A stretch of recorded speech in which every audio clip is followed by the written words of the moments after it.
Acabaram-se as munições de boca. Foram abatidos os 2 últimos bois para 500 e tantos combatentes.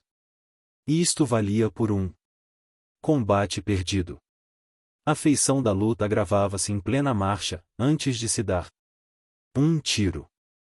Prosseguir para Canudos, poucas léguas distante, era quase a salvação. Era lutar pela vida.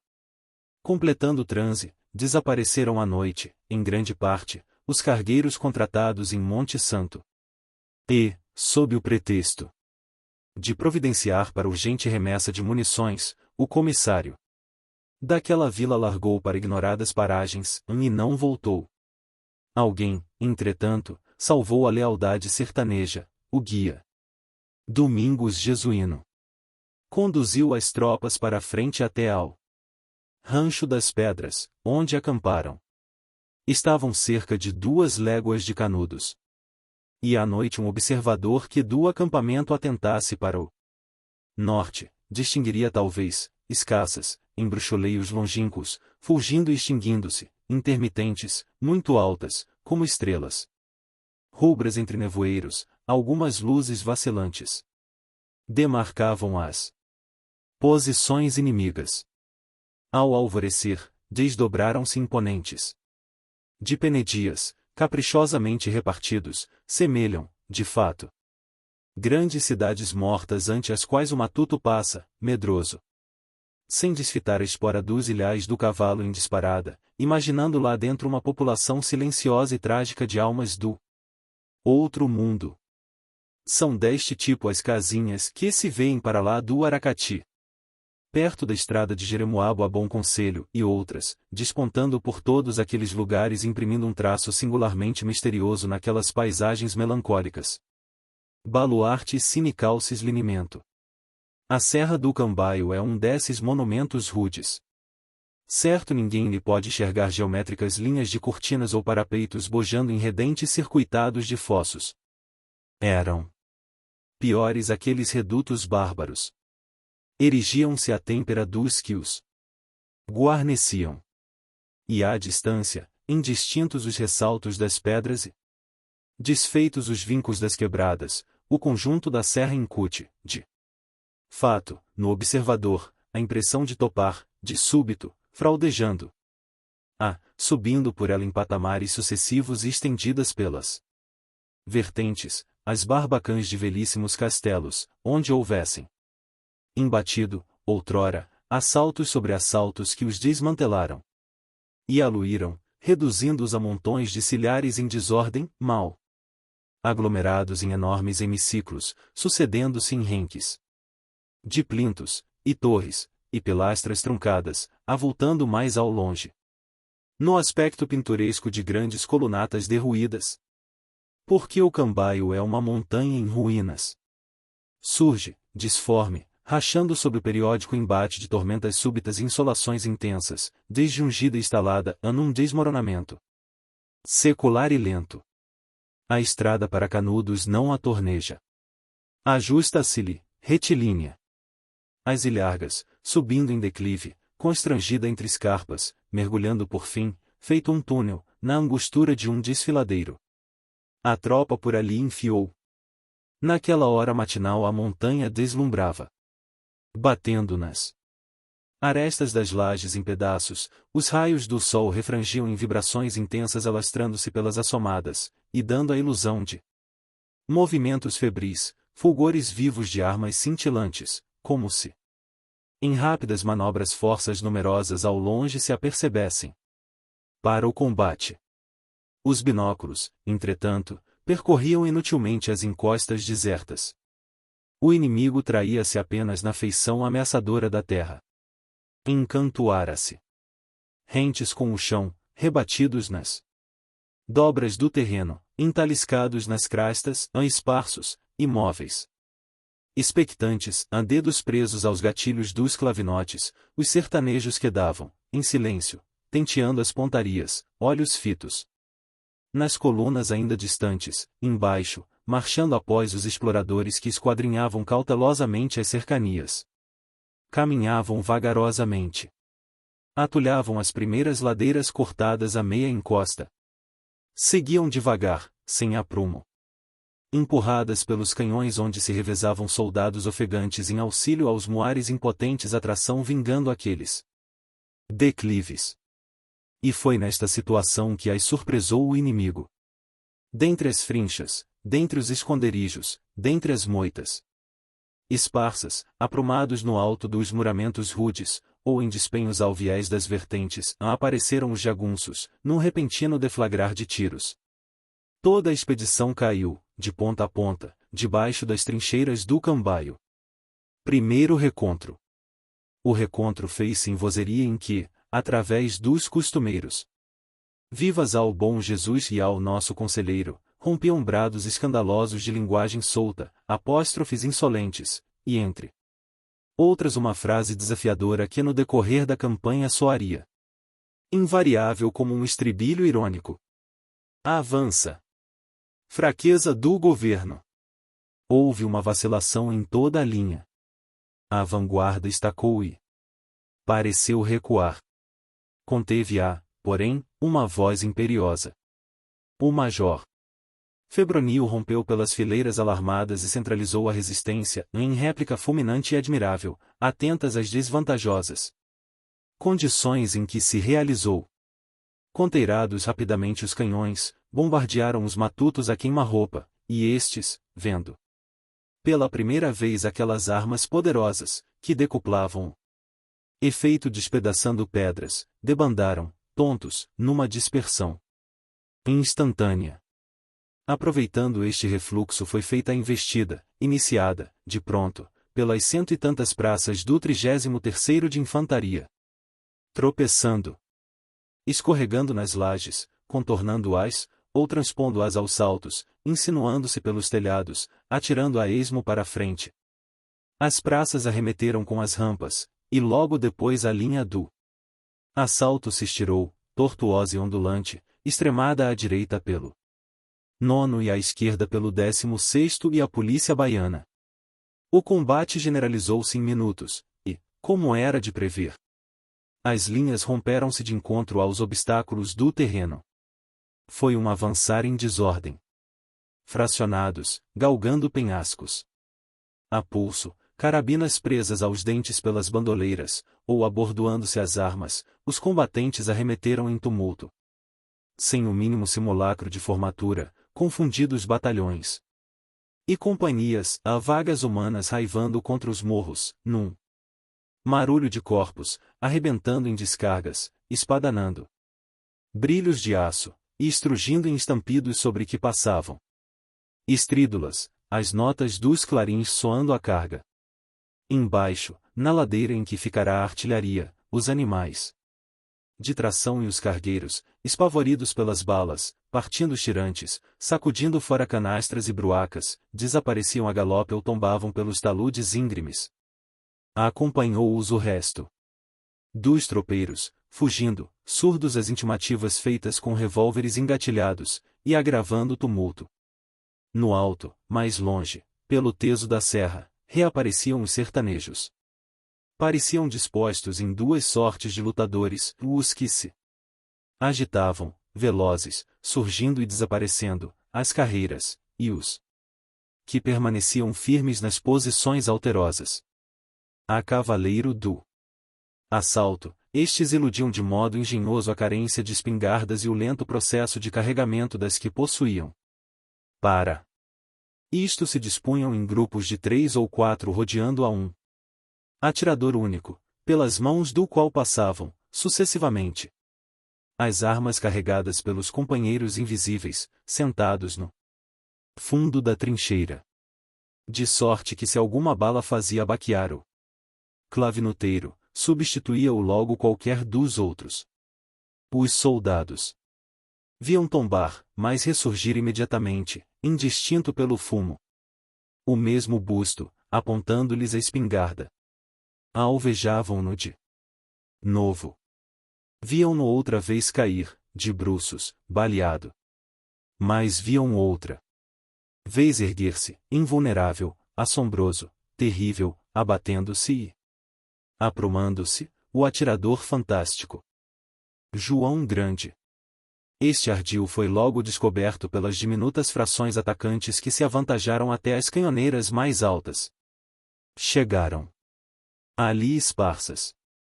A fugacidade do inimigo e o terreno davam por si mesmos a tropa de distribuição tática mais própria, circunstância que, aliada ao pequeno alcance das armas daquele, tornará a expedição quase indene.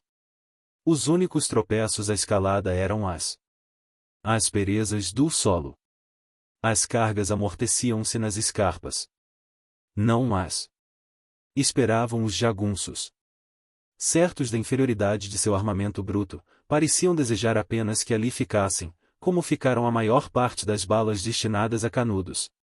E falseavam a peleja franca. Via-se entre eles, sopesando o clavinote curto, um negro. Corpulento e ágil. Era o chefe, João Grande. Desencadeava as manobras, estadeando ardilezas de facínora provecto nas correrias do sertão. Imitavam-lhe os movimentos, as carreiras, os saltos, as figurações selvagens, os sertanejos amotinados, a num vai-vem de avançadas e recuos, ora dispersos, ora agrupados, ou desfilando em fileiras sucessivas, ou repartindo-se extremamente rarefeitos. E arrojões, rolantes pelos pendores, subindo, descendo, atacando, fugindo, baqueando trespassados de balas, muitos, malferidos. Outros, em plena descida, e rolando até ao meio das praças, que os acabavam a coice de armas. Desapareciam inteiramente, às vezes. Os projetis das Mannlichers estralavam à toa na ossamenta rígida da serra. As seções avançadas ascendiam, porém, mais rápidas pelas barrancas, conquistando terreno, até que outra irrupção repentina do adversário lhes tomasse a frente, ou as aferrasse de soslaio. Algumas, então, paravam. Algumas recuavam mesmo, tolhidas de espanto, sem que as animassem oficiais acobardados, cujos nomes pouparam as partes oficiais, mas não os comentários acerbos dos companheiros. A maior parte reagia. Rompia o espingardeamento a queima-roupa sobre os fanáticos, dizimando-os, espalhando-os, em grandes correrias pelos cerros. Por fim o rude cabecilha predispô-los, ao que se figura, a recontro decisivo, braço a braço. O seu perfil de gorila destacou-se, temerariamente, à frente de um bando de súbito congregado. Num belo movimento heróico avançou sobre a artilharia. Cortou-lhe, porém, o passo à explosão de uma lanterneta estraçoando-o e aos caudatários mais próximos, enquanto os demais fugiam para as posições primitivas de envolta, agora, com as avançadas da tropa. Contingentes misturados de todos os corpos saltavam afinal dentro das últimas trincheiras à direita, perdendo o oficial que até lá os levará, Venceslau Leal. Estava conquistada a montanha após 3 horas de conflito. A vitória, porém, resultava da coragem cega junta mais completa indisciplina de fogo, e compreende-se que mais tarde a ordem do dia relativa ao feito desse preeminente lugar às praças graduadas. Os seus cabos de guerra foram os cabos de esquadra. Sobre os jagunços em fuga confluíram cargas em desordem em soldados. Em grupos, turbas sem comando, disparando à toa as carabinas. Num fanfarrear irritante, numa alacridade feroz de monteiros, no último lance de uma batida a javardos. Os jagunços escapavam-se-lhes adiante. Perseguiram-nos.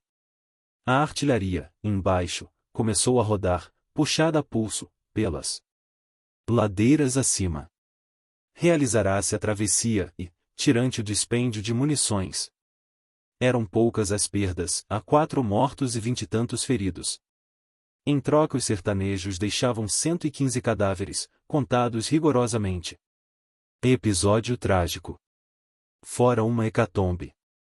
Cumulou-a um episódio trágico. A algara tumultuária teve um desfecho teatral. Foi no volver das últimas bicadas da serra. Ali sobre barranca agreste, avergoada de algares, se alteava. Oblíqua e mal tocando por um dos extremos o solo, imensa laje. Presa entre duas outras que a sustinham pelo atrito, semelhando um dolmen abatido. Este abrigo coberto tinha, na frente, a barbacã de um muro de rocha viva. Nele se acoitaram muitos sertanejos, cerca de 40, segundo um espectador do quadro 82, provavelmente os que possuíam as derradeiras cargas dos trabucos. A terra protetora dava aos vencidos o último reduto. Aproveitaram-no. Abriram sobre os perseguidores um tiroteio escasso, e fizeram-nos estacar um momento, fazendo parar, mais longe, a artilharia que se aprestou a bombardear o pequeno grupo de temerários. O bombardeio reduziu-se a um tiro. A granada partiu levemente desviada do alvo, e foi arrebentar numa das junturas em que se engastava a pedra. Dilatou-a, abriu-a, de alto a baixo. E o bloco despregado desceu pesadamente, em baque surdo, sobre os infelizes, sepultando-os. Reatou-se a marcha. Adiante, numa exaustão crescente, percebida no rarear dos tiros, os últimos defensores do Cambaio tocavam para Canudos. Despareceram, por fim. Capítulo 4. Nos tabuleirinhos. As colunas chegaram à tarde em tabuleirinhos, quase à orla do arraial, e não prosseguiram aproveitando o ímpeto da marcha perseguidora. Combalidos da refrega e famintos desde a véspera, tiveram apenas abrandada a sede na água impura da lagoa minúscula do Cipó, e acamparam. Fizeram-no. Porém, com o desleixo das fadigas acumuladas, talvez, também com a ilusão enganadora do triunfo recente. De sorte que não pressentiram, em torno, a sobrerolda dos jagunços. Porque a nova da investida chegará ao arraial com os foragidos, e para quebrar o ímpeto do invasor sobrestante, grande número de lutadores de lá partiram. Meteram-se, imperceptíveis, pelas caatingas. E aproximaram-se do acampamento. À noite circularam-no. A tropa adormeceu sob a guarda terrível do inimigo. Segundo o combate. Ao amanhecer, porém, nada lhe revelou, e, formadas cedo, as colunas dispuseram-se ao último arranco sobre o arraial, depois de um quarto de hora marche sobre o terreno, que ali é desafogado e chão. Mas antes de abalarem sobreveio ligeiro contratempo. Chapnel emperrara na alma de um dos canhões resistindo a todos os esforços para a extração. Adotou-se, então, o melhor dos alvitres, disparar o Krupp na direção provável de Canudos. Seria uma aldrabada batendo as portas do arraial, anunciando estrepitosamente o visitante importuno e perigoso. De fato, o tiro partiu. E a tropa foi salteada por toda a banda. Reeditou-se o episódio de Uauá. Abandonando as espingardas imperfeitas pelos varapaus, pelos fueiros dos carros, pelas foices, pelas forquilhas, pelas aguilhadas longas e pelos facões de folha larga, os sertanejos enterreiraram-na, surgindo em grita, todos a um tempo, como se aquele disparo lhes fosse um sinal prefixo para o assalto. Felizmente os expedicionários, em ordem de marcha, tinham prontas as armas para a réplica, que se realizou logo em descargas rolantes e nutridas. Mas os jagunços não recuaram.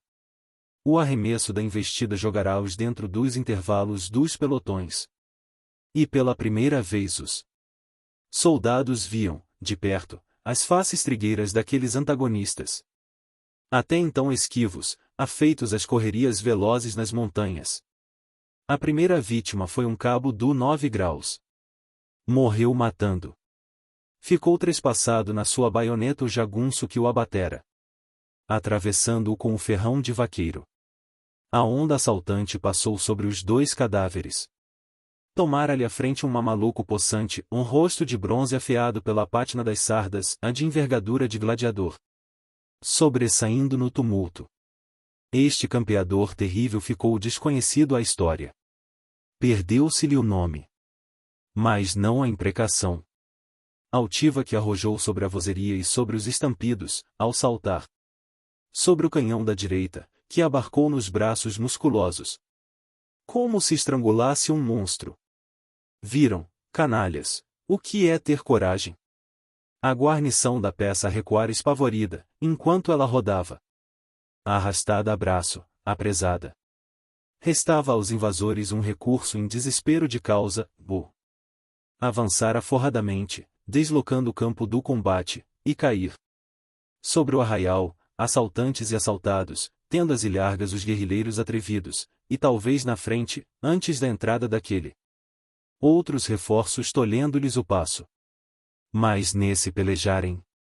Marcha de 3 quilômetros, as munições, prodigamente gastas. Na façanha prejudicial do cambaio, talvez se extinguissem em caminho e não podia alvitrar-se o meio extremo de se ultimara. Empresa a choques de armas brancas, ante a sobrecarga muscular. Dos soldados famintos e combalidos, a que se aditavam cerca de 70 feridos, agitando-se, inúteis, na desordem. Estava, além disto, excluída a hipótese eficaz de um bombardeio preliminar, restavam apenas 20 tiros de artilharia. A retirada impôs-se urgente e inevitável. Reunida em plena refrega oficialidade, o comandante definiu-lhe a situação e determinou que optasse por uma das pontas do dilema, o prosseguimento da luta até ao sacrifício completo ou o seu abandono imediato. Foi aceita a última sob a condição expressa de não se deixar uma única arma, um único ferido e não ficar um único cadáver insepulto. Este recuo, entretanto, era de todo contraposto aos resultados diretos do combate. Como na véspera, as perdas sofridas de um e outro lado estavam fora de qualquer paralelo. A tropa perderá apenas 4 homens, excluídos 30 e tantos feridos, ao passo que os contrários, desconhecido número dos últimos, foram dizimados. Um dos médicos 84 contou rapidamente mais de 300 cadáveres. Tingira-se a água impura da lagoa do cipó e o sol batendo de chapa na sua superfície destacava sinistramente no pardo escuro da terra requeimada, como uma nódoa amplíssima, de sangue. A legio fulminata de João Abade. A retirada foi a salvação. Mas o investir de arranco com o arraial, arrostando tudo, talvez fosse a vitória. Desvendemos arquivando depoimentos de testemunhas contestes a um dos casos originais dessa campanha. Algum tempo depois de travado o conflito em Tabuleirinhos, os habitantes de Canudos, impressionados com a intensidade dos tiroteios, alarmaram-se, e prevendo as consequências que adviriam se os soldados ali chegassem, de chofre, caindo sobre a beataria medrosa, João Abade reuniu o resto dos homens válidos, cerca de 600, seguindo em reforço aos companheiros. A meio caminho, porém, a sua coluna foi inopinadamente colhida pelas balas. Atirando contra os primeiros agressores no lugar do encontro, os soldados mal apontavam, de sorte que, na maior parte, os tiros, partindo em trajetórias altas, se lançavam segundo o alcance máximo das armas. Ora, todos estes projetis perdidos, passando sobre os combatentes, iam cair, adiante, no meio da gente de João Abade. Os jagunços, perplexos, viam os companheiros baqueando, como fulminados, percebiam o assovio tenuíssimo das balas e não lobrigavam o inimigo. Em torno, os arbúsculos estonados e raros não permitiam tocaias, os cerros mais próximos viam-se desnudos, desertos. E as balas desciam incessantes, aqui, ali, de soslaio. De frente, pelo centro da legião surpreendida, pontilhando-a de mortos, como uma chuva silenciosa de raios. Um assombro supersticioso sombreou logo nos rostos mais enérgicos. Volveram Atonitos, as vistas para o firmamento ofuscante, varado pelos ramos descendentes das parábolas invisíveis, e não houve, depois contê-los. Precipitaram-se, desapoderadamente, para Canudos, onde chegaram originando alarme espantoso. Não havia ilusão possível, o inimigo, dispondo de engenhos de tal ordem, ali estaria em breve, sobrestante, no rastro dos derradeiros defensores do arraial. Quebrou-se o encanto do conselheiro. Tonto de pavor, o povo ingênuo perdeu, em momentos, as crenças que o haviam empolgado.